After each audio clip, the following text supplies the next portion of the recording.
Et donne-nous les infos du jour, là, parce qu'il semble plus fragilisé que jamais. Ou peut-être que lui-même s'est rendu fragile. C'est un peu ça. C'est compliqué à décrypter, honnêtement. Ce qu'on peut dire, c'est qu'il nous a sorti une petite phrase hier, et je crois que vous l'avez diffusée dans l'after, où il a dit qu'il n'était pas découragé, mais triste.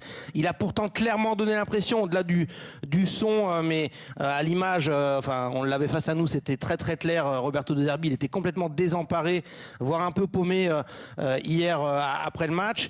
Les infos du jour, bon, il est allé à la commanderie quand même. Il y a eu une petite séance avec les remplaçants. Il a pris ses distances. Il le fait souvent les lendemains de défaite. C'est pas qu'il a boudé ou autre, mais il réfléchit. Il veut savoir s'il est définitivement le problème.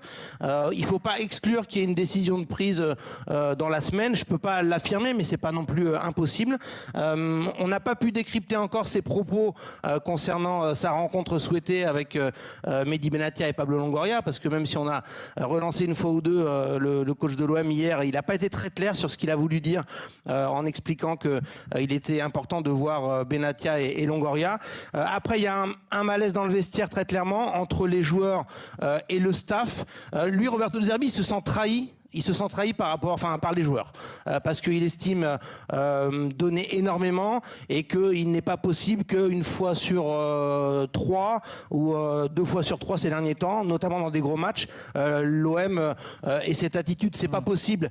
Tu peux perdre contre Paris, en gros le discours, mais pas de cette manière-là, avec des attitudes qui laissent à désirer chez certains. Donc lui, il se sent vraiment vexé, trahi par rapport à l'attitude de ses joueurs. En ce sens, il est soutenu quand même par la direction de l'OM, parce que il y a beaucoup de colère de toutes parts vis-à-vis des joueurs. Et puis, je voulais insister aussi sur un point, c'est qu'il y a une vraie colère qui monte chez les supporters. Il y a un OM Strasbourg samedi. Autant la réunion, elle avait été soft avant OM Rennes, parce que tout le monde avait compris que c'était un match de Coupe de France qu'il fallait gagner. Autant là, les supporters dans les locaux en veulent beaucoup à De Zerbi.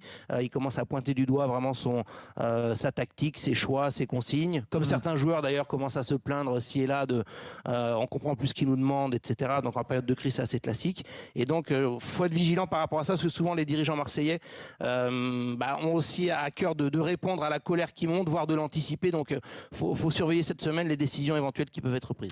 Merci Florent. On retrouve toutes les infos sur rmcsport.fr. Du coup, les gars, on peut donner notre avis. Ce soir, on a commencé hier en pointant pour certains les joueurs, d'autres pointaient plutôt la responsabilité de Zerbi. Là, il semble lui-même se poser des questions, en fait, ce soir, sur le fait de rester ou pas. Bon, écoute, Flo a dit plein de choses très justes et je partage le point de vue d'une situation qui est en train de devenir intenable. Le caractère de De Zerbi, la façon dont il est entraîneur, depuis avant et encore plus depuis qu'il est à l'OM, puisqu'il a décidé de s'approprier cette passion marseillaise, de la faire sienne et lui-même de mettre toute sa personnalité dans cette passion, en disant que jusque-là il avait été dans des clubs plus calmes et que c'est ce qu'il attendait finalement comme une sorte d'aboutissement de carrière, toute cette entièreté qui est la sienne. Moi, s'il y a un truc dont je ne doute absolument pas, c'est de sa sincérité et de sa volonté de bien faire à Marseille. Mais il est dans une situation d'échec qu'il acte.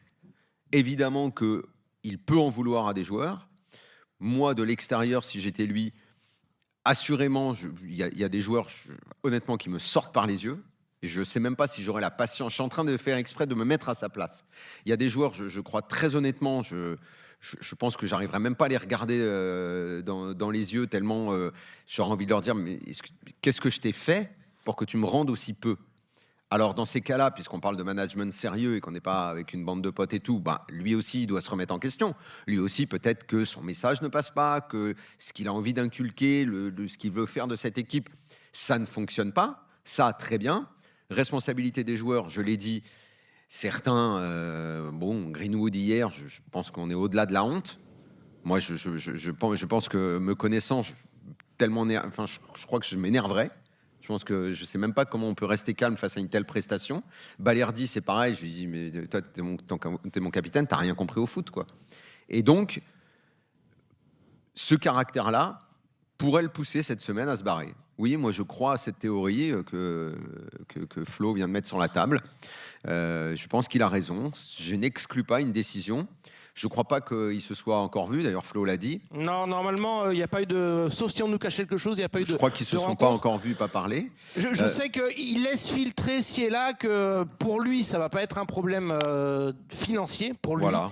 Eh bien, je pense que c'est la première étape d'un accord qui pourrait être trouvé pour dire, écoute, je n'y arrive pas, je m'en vais. Après, eh bien, on pointera les responsabilités. De toute façon, on sait que dans le foot, c'est l'entraîneur qui est le premier responsable, le premier fusible. Ce ne sera pas une surprise, ce ne sera pas étonnant. Est-ce que ce sera juste, injuste ? Bon, de toute façon, on sait bien que les résultats, quand ce n'est pas à hauteur d'eux, oui, on pourrait très bien continuer à dire la 3e place, c'est l'objectif, la Coupe de France, c'est un autre objectif, et les deux sont encore là, possibles pour l'OM. Donc, on pourrait très bien continuer à se dire ça. Sauf qu'il y a la crainte de est-ce que le vestiaire et le coach sont encore sur le même bateau ? C'est la grande question à se poser. Florent ? En fait, je pense que c'est à la fois la défaite du coach par rapport à son vestiaire et c'est peut-être aussi la défaite des dirigeants de l'OM par rapport au choix du coach. C'est-à-dire que là, on dit beaucoup les joueurs, à juste titre, ils n'ont pas été à la hauteur. Balerdi, catastrophique. Medina, catastrophique dans l'attitude.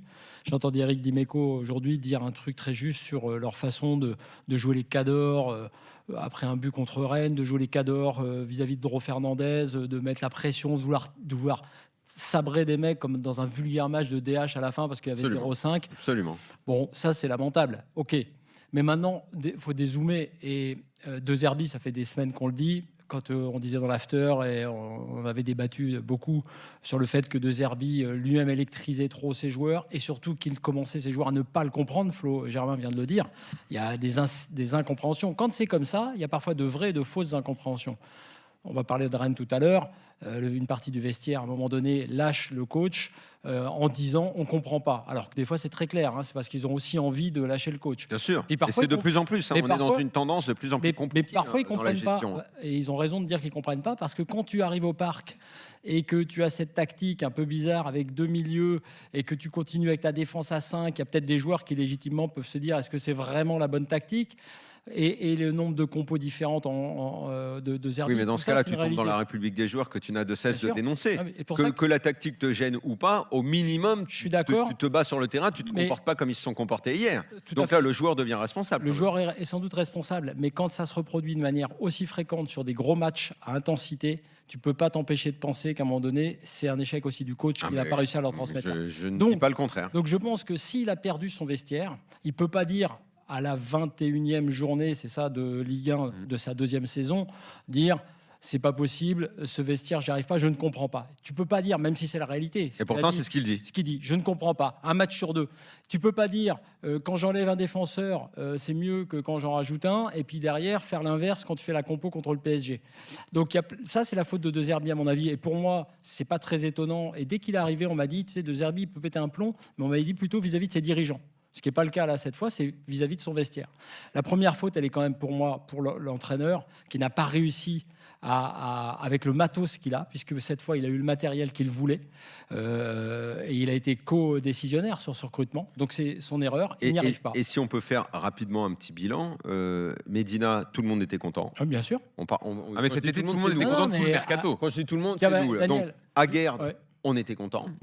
Greenwood, on pensait qu'il progresserait et qu'on était sur la progression. Content. Pavard, j'arrive de l'Inter, où mine de rien, je jouais. J'étais pas sur le banc, je jouais.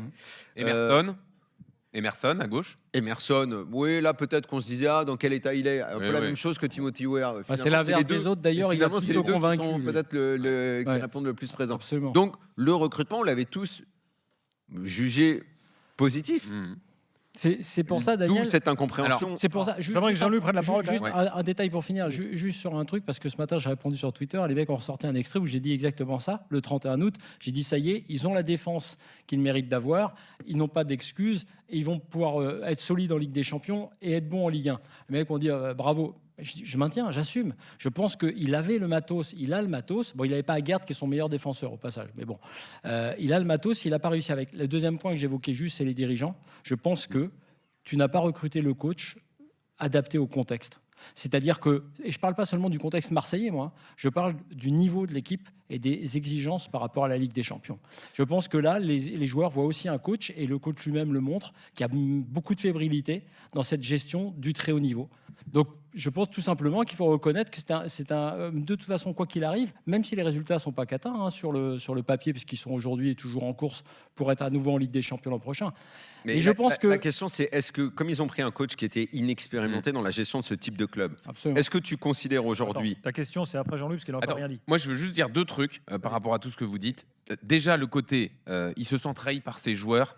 Je pense que quand tu débriefes une défaite, tu vas forcément trouver un joueur qui est fautif, un joueur sur lequel que tu peux allumer. Là, en ce moment, c'est Balerdi, c'est Pavard après le match d'hier, c'était Murillo avant le Paris FC, c'était Rouli après Bruges, on en trouvera toujours. Donc, c'est pour ça que je trouve que c'est un peu facile de charger les joueurs et que, comme Flo l'a dit, quand Le joueur, il n'a pas de responsabilité. Si, mais je pense que quand ça s'accumule comme ça longtemps, quand mercato après mercato, il y a des joueurs qui passent et ils ont tous des problèmes, ça va pas, c'est qu'il y a un problème de système et il y a un problème de fonctionnement général impulsé par les dirigeants. Et c'est là le deuxième point sur lequel je veux arriver. Je pense que les dirigeants de l'OM, ils sont face à une épreuve sur cette gestion de De Zerbi et c'est une épreuve très importante à passer, selon moi. Là, il faut absolument dépassionner le débat, ce qu'ils n'ont pas forcément su faire sur les précédents cas, le cas Rabiot par exemple, où tout est parti en drama fois 1000. Et là, encore une fois, je pense que leur intérêt, c'est de dire à De Zerbi, c'est pas toi qui décides. Tu nous as dit, je suis combatif, je viens de la merde, etc. Je suis prêt à rejouer 10 minutes après une défaite, etc. Et bah, tu finis la saison et tu vas nous chercher la 3e place, qui est son championnat. Le match d'hier, c'est pas son championnat, c'est pas son niveau, le PSG. Par contre, il y a encore une saison à sauver. C'est pas toi, Roberto, qui va prendre la décision. C'est l'OM, c'est le club, c'est l'institution que tu as toujours dans la bouche qui prend la décision que tu continues. Jean-Louis, ça... Et tu vas chercher la 3e Encore place. faut-il que l'entraîneur soit capable non, mais bon, il l'a pas continuer. toujours dans la bouche, l'institution, parce que quand il dit qu'il a ni Dieu ni maître et même pas McCourt, Oui, c'est vrai, mais quand il dit l'OM, encore faut-il etc. qu'il ait cette envie et qu'il se sente animé toujours par l'envie. Ah bah, il y a une semaine, il nous disait, moi je suis motivé, dans 10 minutes je réentraîne, quand tu sais d'où je viens, etc.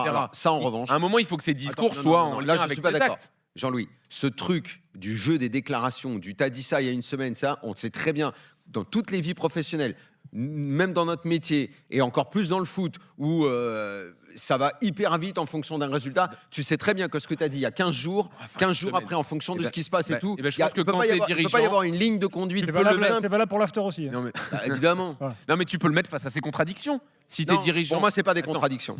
Les événements de la vie, le championnat, t'avances. Quand tu prends c'était le guerrier, le grand, quand tu prends des coups de bâton sur la gueule, quand d'un coup, t'en sais rien, il y a 3 jours, il y a pu y avoir une engueulade avec un mec. Le mec se brouille parce qu'il lui a fait un coup, il s'y attendait pas. Il y a 10 jours, c'était les meilleurs amis du monde. Tu sais très bien que les vicissitudes d'un vestiaire font qu'il ne peut pas y avoir de cohérence à 15 jours. Ça, j'y crois pas. Mais c'est pas contre le PSG que je décide que le vestiaire l'a lâché ou pas. Ah, d'accord. C'est plus tard. On lui laisse encore 1 ou 2 matchs à la limite. Si tu constates vraiment que le question que je voulais poser, c'est est-ce que tu considères, là maintenant, si tu es dirigeant, que lui-même, qui arrivait sans expérience d'un club de ce type-là, va être capable de réussir sa mission et tu le gardes parce que tu dis, bah, écoute, puisque tu ne connaissais pas, les expériences, même mauvaises, vont te servir, tu vas progresser, tu vas faire progresser notre groupe et on va continuer d'avancer ensemble parce qu'on croit en toi. Ça, c'est oui ou non. C'est la question que tu dois te poser aujourd'hui.